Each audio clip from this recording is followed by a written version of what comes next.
présenter Myriam Le Guenec, qui lui fait la gentillesse d'être ici avec nous depuis hier. Oui.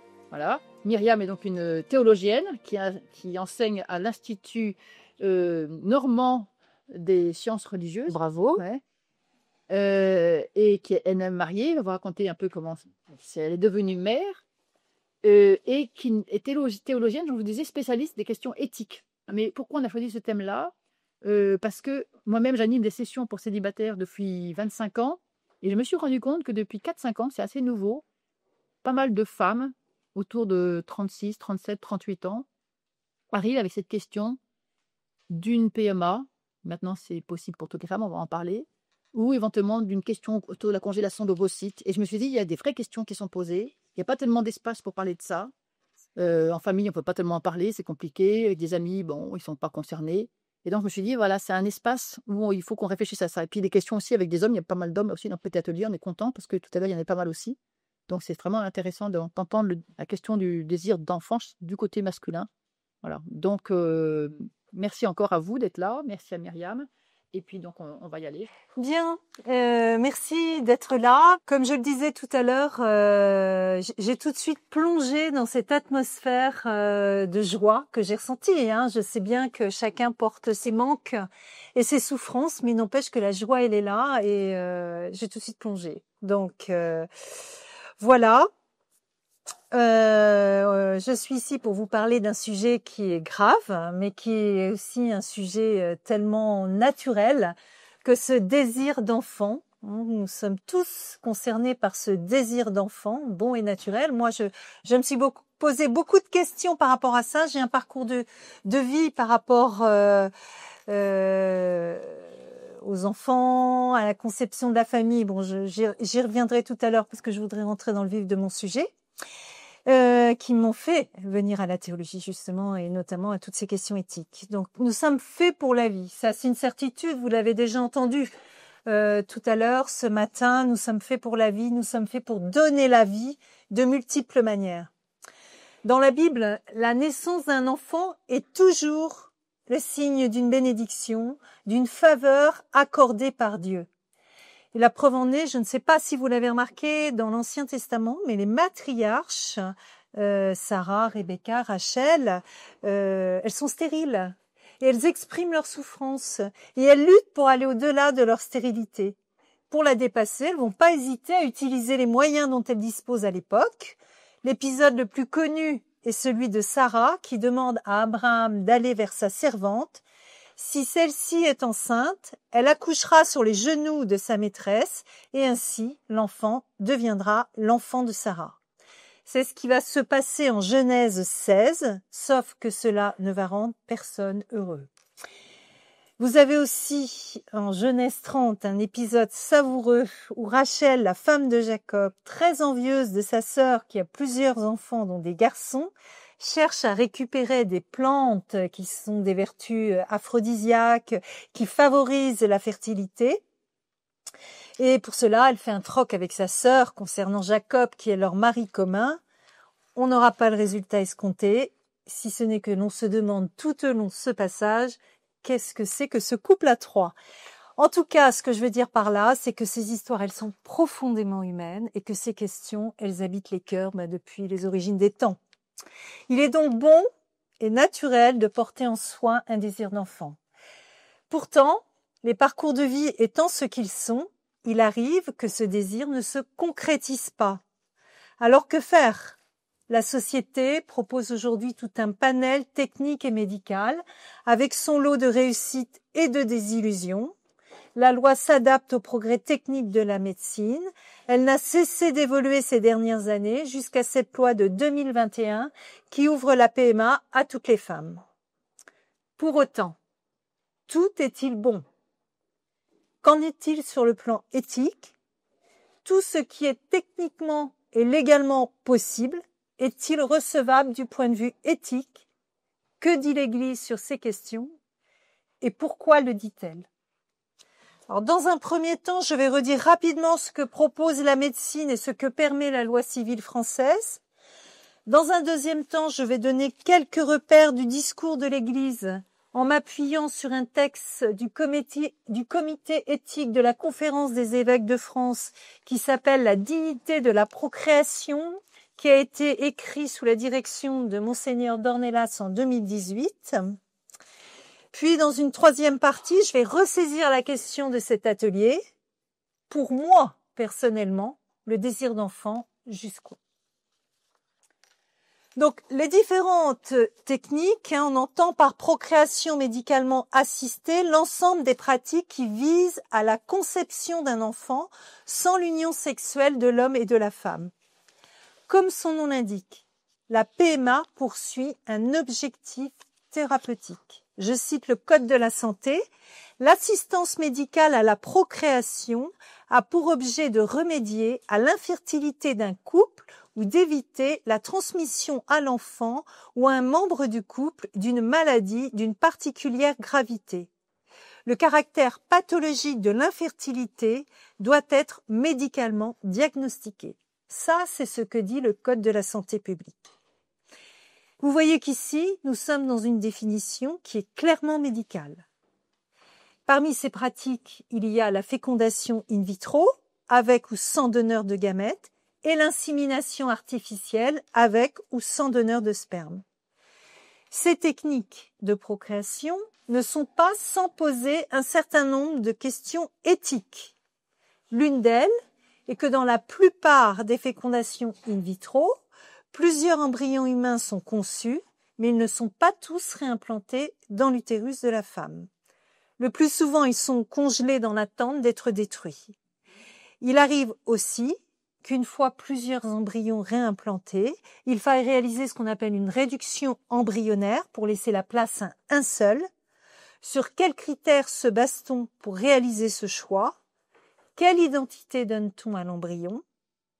Où situe-t-on le commencement de la vie? À la fécondation, à l'embryon, au fœtus? Tout le monde ne s'entend pas sur la réponse à donner à cette question. Alors, ces questions éthiques, elles ne se posent pas seulement à l'Église, elles se posent à toute la société et ce n'est pas sans raison si le Comité consultatif national d'éthique est né en 1983 après la naissance par fécondation in vitro du premier bébé français. Cette prouesse de la technologie médicale fit immerger la conscience que tout le champ de la procréation était désormais bousculé, et il est apparu essentiel de ne pas laisser les questions du progrès de la science aux seuls médecins et scientifiques, mais d'ouvrir la réflexion sur les progrès de la science aux juristes, aux philosophes, aux cultes, etc. D'où l'importance d'une réflexion collective nourrie de débats et de confrontations. Depuis ce premier bébé in vitro, vous le savez, de multiples progrès ont encore été faits dans la connaissance de la technique et de la technologie du vivant. Tout ça est franchi à un rythme accéléré. Toutes ces avancées font naître beaucoup d'espoir, de mieux prévenir, de prendre en charge des maladies, de vaincre la souffrance, de repousser encore les limites de la procréation. Mais elles posent aussi beaucoup de questions sur le pouvoir de l'intervention de l'homme, sur ses limites, sur la nature même et sur notre civilisation. Jusqu'où peut-on aller et au nom de quoi? Comment faire la part entre ce qui est possible et ce qui est acceptable pour l'avenir de l'homme et de la planète? Comment tenir cette part essentielle pour l'Église qui est la question de la dignité humaine? Alors évidemment, sur toutes ces questions, l'Église a des choses à dire et elle entend participer au débat. Ce qu'elle dit est fondé sur le cœur de la foi chrétienne, c'est-à-dire la révélation. Il est important de comprendre que tout ce que dit l'Église part de la révélation, c'est-à-dire de la certitude, de la conviction, de sa foi en Jésus-Christ, vrai Dieu et vrai homme. Par amour, Dieu se fait homme en Jésus-Christ, parce qu'il veut rejoindre l'homme au plus près de ce qu'il est, vivre sa condition d'homme. Ça, c'est vraiment le cœur de notre foi. Tout part de là. Être chrétien, c'est porter la certitude que Jésus-Christ est Fils de Dieu, qu'il est vivant et qu'il m'aime. Dans le temps et dans l'histoire, l'Église qui porte cette réalité apprend à vivre et à dire cela au travers de la culture de son temps. Ce n'est pas toujours facile, c'est exigeant, difficilement audible parfois. En tous les cas, pour ce faire, elle s'appuie depuis toujours sur les Écritures et la tradition. À partir de là, l'Église a développé ce qu'on appelle une vision anthropologique sur ce qu'est l'homme. Qu'est-ce que l'homme pour que tu penses à lui? Le fils d'un homme, que tu en prennes souci. Tu l'as voulu un peu moindre qu'un Dieu, le couronnant de gloire et d'honneur, dit le psalmiste. De cette vision de l'homme découle une vision du mariage et de la famille. Je vais vous en donner quelques grandes lignes, parce que j'aimerais bien que vous les ayez en tête avant que je vous énonce les positions très claires de l'Église sur la PMA. Donc pour l'Église, l'homme est créé à l'image et à la ressemblance de Dieu. Et c'est cela qui lui donne sa dignité première. À cause de cela, l'homme est capable d'entrevoir des réalités qui le dépassent dans la mesure où il accepte de scruter ses profondeurs intérieures. Par son intériorité, l'homme dépasse en effet l'univers des choses. C'est à ses profondeurs qu'il revient lorsqu'il fait retour en lui-même, où l'attend Dieu qui scrute les cœurs. L'Église croit que tout homme de bonne volonté est en capacité de s'arrêter pour entendre ce qui se vit au cœur de sa personne et qui est dans le plus intime de son cœur. L'homme a été créé à l'image de Dieu, capable de connaître et d'aimer son Créateur et rendu capable d'aimer en vérité. Cette aptitude à l'amour se déploie dans la relation. Dieu n'a pas créé l'homme solitaire. Dès l'origine, il les créa hommes et femmes. La manière la plus naturelle de développer une relation d'amour se situe dans le mariage. Pour l'Église, le couple est une communauté profonde de vie et d'amour qui est établie dans l'alliance des conjoints, c'est-à-dire sur leur consentement personnel irrévocable. Cet amour conjugal est appelé à s'élargir, à se dilater, d'où il est ordonné à la procréation et à l'éducation. Ce que je souhaiterais que vous reteniez, c'est que le cœur vital de l'Église, c'est le Christ, mort et ressuscité, que l'Église croit que l'homme, étant créé par Dieu à son image, porte la capacité d'entrer en relation avec lui et d'aimer en vérité. Et que la manière la plus naturelle d'aimer se trouve dans le mariage, où l'amour conjugal est appelé à se déployer en accueillant des enfants. Et c'est pour toutes ces raisons que l'Église tient les positions qui sont les siennes. Alors justement, que dit l'Église aujourd'hui sur les techniques de procréation médicalement assistée? Je retiens 3 points que je tire donc du texte de la Conférence des évêques de France, mais que vous retrouvez dans tout le discours de l'Église. Premier point, la procréation ne doit pas s'apparenter à une fabrication ni à une marchandisation. Je cite, « Comme l'indique le préfixe « pro », la procréation est l'acte permettant l'advenue d'un nouvel être humain en faveur de lui-même, y compris en sa genèse. L'être humain doit être traité comme une fin et jamais comme un simple moyen. En cela réside sa pleine dignité. Cela confère à la conception et à la gestation de tous les êtres humains une dignité qui est garante de leur liberté avant même qu'elle ne s'exerce. Pour l'Église, cette dignité de l'homme liée au fait d'être créé à l'image de Dieu existe dès la conception et cette dignité est inaliénable. C'est pourquoi aucune volonté d'avoir un enfant, ni aucune souffrance relative au désir d'enfant ne peuvent légitimer des procédés de fécondation et de gestation qui s'apparenteraient à une fabrication, une marchandisation ou une instrumentalisation d'un être humain au service d'autres êtres humains, ou encore au service de la science ou de la société. Donc vous voyez, c'est très clair. Deuxième point, la procréation ne doit pas s'affranchir d'une relation intégrant toutes les dimensions de la personne. Avec ce que je viens de vous dire un peu plus haut sur la relation conjugale, il est tout à fait cohérent que l'Église ne puisse accepter la conception d'un enfant en dehors de la relation d'amour physique. Je cite, « Nous sommes des êtres de relation. La relation est constitutive de l'être humain dès le début de son existence. Elle lui est essentielle. Ces relations se manifestent au plus haut point dans la procréation qui résulte de l'union de deux personnes en intégrant toutes les dimensions de leur être. Il est évident que toutes les techniques d'assistance médicale à la procréation n'ont pas le même impact sur les relations humaines.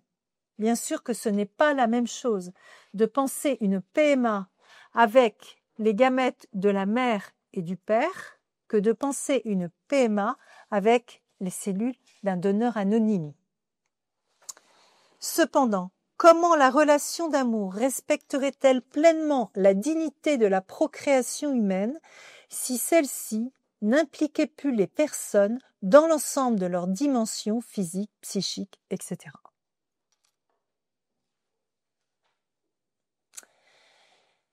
Troisième point, la procréation ne doit pas être l'objet d'une volonté à tout prix, mais le fruit d'un désir d'accueillir. Le désir, je vous l'ai dit, le désir d'enfant est un désir tout à fait bon. Mais pour l'Église, on ne peut pas aller le chercher à tout prix. Le désir, je cite toujours, respecte l'altérité et la surprise de l'autre. Désirer un enfant, ce n'est pas l'enrôler dès sa conception à la satisfaction d'un besoin ou d'un projet parental, mais c'est être prêt à le mettre au monde dans un espace d'attente qui ne l'enferme pas. Le désir d'accueillir diffère de la volonté d'avoir ou d'obtenir à toute force ou à tout prix. Le désir, c'est attendre et recevoir l'autre comme un don gratuit. Il ne se laisse pas prendre par la nécessité impérative du maintenant, manifestée par une volonté fascinée par la technique. Il accompagne et soutient la volonté qui exprime alors une ferme disponibilité à accueillir. Voilà donc les 3 points qui reviennent de manière récurrente dans les questions bioéthiques sont, je vous les répète, la procréation ne doit pas s'apparenter à une fabrication ni à une marchandisation. La procréation ne doit pas s'affranchir d'une relation intégrant toutes les dimensions de la personne. La procréation ne doit pas être l'objet d'une volonté à tout prix, mais le fruit d'un désir d'accueillir. Et puis, il y a encore une question majeure à laquelle nous renvoie le groupe bioéthique de la Conférence des évêques de France. C'est quel monde voulons-nous pour demain? Dans quelle société souhaitons-nous vivre? En effet, je vous ai dit que lorsque le Code de la santé pensait la PMA pour pallier l'infertilité dans un couple ou la transmission d'une maladie, elle le pensait donc sur un plan médical. En ouvrant la PMA à toutes les femmes, nous changeons de logique. On passe dans une logique sociale. C'est-à-dire qu'on envisage d'instituer une société où l'absence du père est légitimisée. On change vraiment la donne. Comment alors justifier auprès d'un enfant qu'il ait été conçu sans père, alors que d'autres enfants ont naturellement la possibilité d'avoir un père ou une mère? Sans compter que cela crée une incohérence avec d'autres lois. Par exemple, depuis un certain nombre d'années, l'évolution juridique va dans le sens du père, souligne l'importance de la présence des 2 parents auprès de l'enfant. On a aussi les congés de paternité qui ont évolué et qui sont mis en avant parce que justement, on estime que la place du père est importante dans l'évolution de l'enfant. Un autre point, le comité d'éthique nationale reconnaît la plus grande vulnérabilité des familles monoparentales.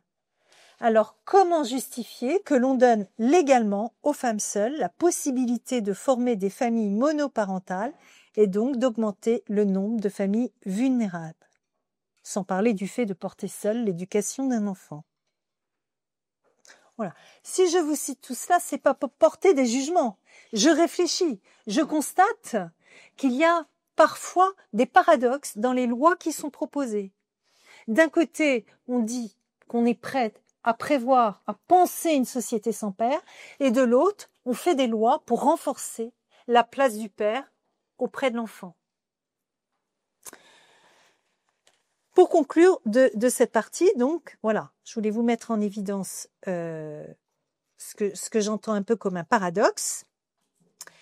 Et aussi, j'ai voulu vous souligner les points de conviction qui fondent les positions de l'Église, positions exigeantes qui nous renvoient à nos propres convictions, mais qui sont, elles, par contre, des positions cohérentes et récurrentes. Je voudrais dire aussi que l'Église n'est pas insensible à la souffrance des personnes qui sont en désir d'enfant. Dans ce même texte de la dignité de la procréation, la Conférence des évêques de France dit aussi « La souffrance d'un désir d'enfant ne doit pas être minimisée et ne peut être abordée par le seul palliatif des remédiations techniques. Avec d'autres, nous souhaitons que se développe un accompagnement qui, premièrement, soit respectueux des personnes, deuxièmement, sache les informer loyalement pour que leurs décisions soient prises en conscience de façon éclairée, et troisièmement, porte le souci de la dignité de la procréation humaine. Sur ce chemin d'accompagnement, l'expérience montre que d'autres fécondités, adoptions, engagements familiaux et sociaux, etc., peuvent ouvrir un nouvel horizon qui, sans effacer vraiment toute souffrance, donne sens et beauté à l'existence. Alors revenons à la question initiale. Célibataire, le désir d'enfant, jusqu'où? Les circonstances de la vie étant ce qu'elles sont, le désir d'enfant est là, mais les enfants ne sont pas là. Et le temps passe. L'horloge biologique tourne, je parle évidemment pour les femmes, pour les hommes, je serais intéressée d'entendre votre point de vue. Il y a des tas de raisons pour cela, qui sont de l'histoire personnelle de chacun. Parfois aussi, ce n'est que tardivement que le désir d'enfant se fait sentir et génère une souffrance. Des questions existentielles, des questions de sens, sur le sens de la vie, sur la transmission. Alors, face aux possibilités qu'offrent la science et la loi, jusqu'où aller pour assouvir ou accomplir ce désir d'enfant? Là encore, il s'agit de se poser quelques questions essentielles, dont l'une est: la décision que je vais prendre me fait-elle grandir en humanité? Sur le plan moral, c'est le plan moral, c'est-à-dire sur le plan de la visée d'une vie bonne, d'une vie heureuse qui nous mène au bonheur, l'éthique de la vie est à entendre comme un chemin jalonné de peine et de joie, sur lequel nous sommes appelés chacun à faire des choix les plus ajustés possibles à ce que nous sommes. La réflexion éthique commence toujours par « Que dois-je faire pour être plus humain ? Que dois-je faire pour être le plus en vérité avec moi-même, avec qui je suis ?» Et la réponse n'est pas si simple, à cause de la perte de certitude créée par la pluralité des comportements de nos contemporains, à cause de la nouveauté radicale des problèmes posés, à cause de la souffrance liée à la situation vécue. Sans chercher à formuler des solutions toutes faites à des questions aussi complexes touchant à la souffrance intime des personnes, l'Église propose des repères en vue d'un discernement personnel en conscience. Avec le Concile Vatican II, dans les années 60, la conscience des personnes a pris une place essentielle. Il faut bien reconnaître qu'on a longtemps été dans une morale du « il faut », « il ne faut pas ». Mais cette dualité aujourd'hui, elle est à dépasser, car l'Église en appelle à la responsabilité des baptisés et à leur capacité à faire des choix en conscience. Un choix en conscience étant un choix conscient et libre, mu et déterminé par une conviction personnelle et non sous le seul effet de poussées instinctives ou d'une contrainte extérieure. Je cite le Concile. Alors, qu'est-ce que ça veut dire ? Ce qui est dit ici, et on l'a déjà entendu ce matin, quand on a parlé des mouvements de vie, etc., c'est que nous portons en nous un sens de la vie, un sens du bonheur, que nous portons sous forme d'intuition, parfois sous forme de conviction, mais ces intuitions, elles ne sont pas toujours audibles, on les entend pas toujours, parce que nous portons aussi des blessures, des fragilités, voire des pressions familiales, sociales, éducatives ou religieuses, et c'est pourquoi il faut souvent du temps pour percevoir cette conviction personnelle qui habite chacun de nous, puis pour la choisir. Mais c'est important de se mettre à l'écoute des intuitions et des convictions qui nous habitent. C'est pourquoi l'Église nous invite au discernement. Cette notion a toujours existé dans l'Église, mais alors avec le pape François, on la retrouve quasiment partout, ainsi que la notion d'accompagnement. En 2022, le pape François a consacré 14 audiences générales, une catéchèse sur le discernement que vous pouvez retrouver dans un petit livre qui s'appelle « L'art de discerner », où il commence en remarquant que de toute façon dans l'Évangile, Jésus parle beaucoup de discernement, qu'il exerce lui-même le discernement avec des images tirées de la vie ordinaire, et que ce discernement, ben oui, il ne se fait pas sans effort.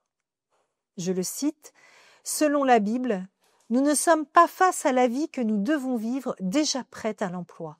Non. La vie que nous avons à vivre, quelque part, nous avons à la décider en permanence, en fonction des réalités qui se présentent à nous. Dieu nous invite à évaluer et à choisir. Il nous a créés libres et veut que nous exercions notre liberté.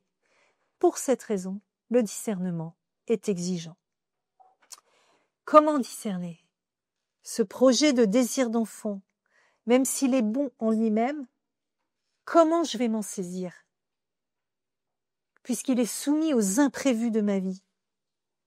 Mais je sais que Dieu œuvre à travers les événements imprévisibles et même dans les contretemps. L'enjeu est donc de trouver une vraie liberté intérieure. Cela passe par un premier défi, s'arrêter et écouter sans jugement les mouvements intérieurs. On l'a entendu aussi ce matin. Ne pas se juger, ne pas juger les mouvements qui sont en nous. Ils sont là, on les accueille, on les écoute. Voilà, c'est ce que nous devons apprendre, dit le pape François. Écouter son propre cœur pour savoir ce qui se passe, quelle décision prendre pour porter un jugement sur une situation, pas sur nous-mêmes, sur une situation. Mais lorsque la souffrance et l'urgence du temps prennent toute la place, lorsque l'un ou l'autre d'entre nous est soumis à des pressions familiales, sociales, cela demande de l'audace et de la confiance de s'arrêter, de dire stop. Et puis on accorde beaucoup de temps. Enfin, le pape dit souvent aussi le temps est supérieur à l'espace, on est sur un chemin. Mais oui, mais nous les femmes, on a aussi une urgence du temps, qui est l'horloge biologique. Voilà. Accorder du temps à l'écoute de ces mouvements devient quand même un enjeu moral, dans la mesure où de cette écoute va découler une vision plus globale de la situation et va apporter à la lumière mes véritables convictions intérieures. C'est ça qui est important, de laisser remonter à la lumière ce que nous portons vraiment en nous-mêmes. Alors les éléments du discernement, vous les connaissez je pense, c'est un environnement, un état de prière, une familiarité avec le Seigneur, prendre le temps de se connaître soi-même, le désir, la lecture du livre de sa propre vie. Le pape François insiste sur le fait que la prière est indispensable dans cette démarche, mais pas une prière à réciter comme un perroquet, dit-il, la vraie prière spontanée qui crée la familiarité, la relation avec son Dieu, la relation avec soi-même, la relation avec l'autre. Pour autant, il est important de garder à l'esprit que le discernement ne prétend pas une certitude absolue, car il s'agit de la vie, et que la vie n'est pas toujours logique. Il est plutôt un chemin qui aide à prendre conscience de la situation vécue. Et ce chemin, il est difficile de le faire seul, et dans la vie spirituelle, nous sommes invités à un complément de regard, et l'accompagnateur est ce supplément de regard. Il aide à mieux comprendre la foi, à mieux entendre nos convictions profondes et à mieux les vivre. Bien sûr que la foi est profondément personnelle, mais elle n'est jamais solitaire. Et pour voir tout ce qui vit en nous, on a besoin de lunettes, on a besoin de prendre un peu de distance. Et l'accompagnateur a pour rôle de nous aider à cela. Voilà, en conclusion, cette question naturelle du désir d'enfant engage, je pense que vous l'aurez compris, des questions éthiques importantes vis-à-vis de soi-même, pour l'enfant à naître et pour le monde dans lequel je veux vivre. Ce topo n'a pas d'autres ambitions que de faire grandir en chacun un autre désir qui est celui de se poser les bonnes questions. J'en ai soulevé un certain nombre. Les réponses qui vont se dessiner en nous doivent apporter la certitude d'un surcroît de vie, d'un possible chemin de bonheur dans un monde que nous souhaitons au plus proche de celui auquel nous adhérons.